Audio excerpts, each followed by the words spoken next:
Assalamualaikum warahmatullahi wabarakatuh. Alhamdulillahirabbil alamin. Allahumma shalli ala sayyidina Muhammad wa ala ali sayyidina Muhammad. Qala Allah Ta'ala fi kitabihil karim. A'udzu billahi minasyaitonir rajim. Bismillahirrahmanirrahim. Ya ayyuhan nasu inna khalaqnakum min dzakarin wa untha wa ja'alnakum syu'uban wa qabaila lita'arafu. Inna akramakum indallahi atqakum. Wa qala Allah Ta'ala qala rabbishrah li sadri wa yassir li amri wahlul 'uqdatam min lisani yafqahu qawli amma ba'd. Yang kami hormati para hadirin hadirat jamaah Masjid Bait Al-Qur'an dan yang saya hormati para asatidzah pesantren pasca tahfidz Bait Al-Qur'an yang selalu kami muliakan, dan tak lupa para teman-teman angkatan 35 yang saya banggakan. Hadirin hadirat rahimakumullah. Islam adalah agama yang sempurna dan menyeluruh.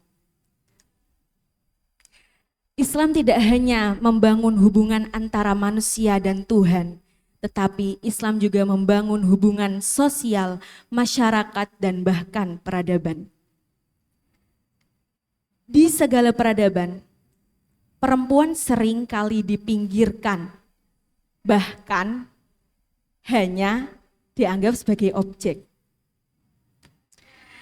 Mengapa demikian seperti itu, teman-teman? Mengapa? Karena satu, kurangnya kesadaran akan pentingnya pendidikan bagi perempuan. Kedua, kurangnya kesadaran laki-laki akan fitrahnya. Dan yang ketiga, kurangnya kesadaran kita akan sebagai khalifah di bumi.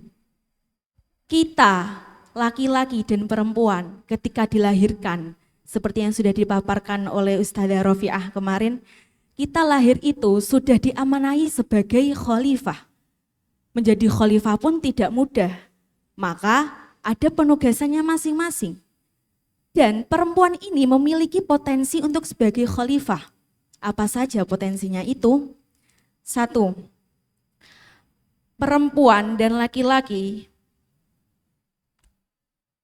maaf ya, ini tulisan dokter soalnya, nyeni. Perempuan dan laki-laki memiliki kesetaraan spiritual dan sosial yang sama, yang telah disebutkan di Quran Surah At-Taubah ayat 71. Wal mu'minuna wal mu'minatu ba'duhum awliya'u ba'd ya'muruna bil ma'rufi wa yanhauna 'anil munkari. Mukmin dan mukminat itu adalah sama, mereka saling tolong-menolong dan saling menyerukan ke amar ma'ruf dan nahi munkar. Nah, dari ayat ini kita bisa menyimpulkan bahwa dalam pendakwahan perempuan juga bisa berperan sebagai pelaku dakwah, tidak hanya laki-laki saja, karena perempuan dan laki-laki memiliki kesetaraan. Yang kedua, tidak biasa menulis di sini. Yang kedua yaitu ibu adalah madrasah. Ada syair terkenal dari Hafidz Ibrahim mengatakan, al-ummu madrasatun idza a'dataha a'data sya'ban thayyibal a'raq. Ibu adalah madrasah.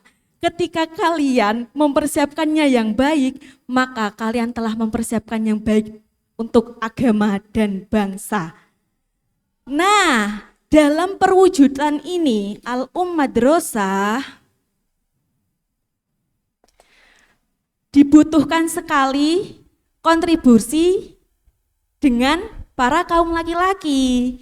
Jadi, jika madrasah, maka kalian ini laki-laki adalah kepala sekolahnya. Nah, tugas kepala sekolah apa? Para bapak-bapak? Mendidik, mengayomi dan menghandle kinerja madrasahnya, bisa kinerja dengan baik apa tidak. Kalau madrasahnya kayaknya kinerjanya nggak baik, ada masalah apa ya, ada apa gitu, tanyain, terus dikasih solusinya apa gitu. Yang ketiga yaitu perempuan dan laki-laki adalah mitra. Tulisan dokter ya ini, emang hanya orang-orang beriman yang tahu. Mitra, yaitu berarti posisinya sama. Nah, ditegaskan lagi, di hadis disebutkan innaman nisa'u syaqaiqur rijal, bahwa sesungguhnya perempuan adalah saudara kandung laki-laki. Nah, saudara kandung itu berarti nggak ada atas, bawah, nggak ada toh, berarti setara. Maka kita sama. Yang keempat, perempuan memiliki pentingnya untuk belajar menuntut ilmu. Thalabul ilmi faridoh ala kulli muslimin. Muslimin ini berarti kan tidak hanya untuk laki-laki saja, tetapi perempuan juga ikut andil di kata muslimin ini. Maka dianjurkan bagi perempuan untuk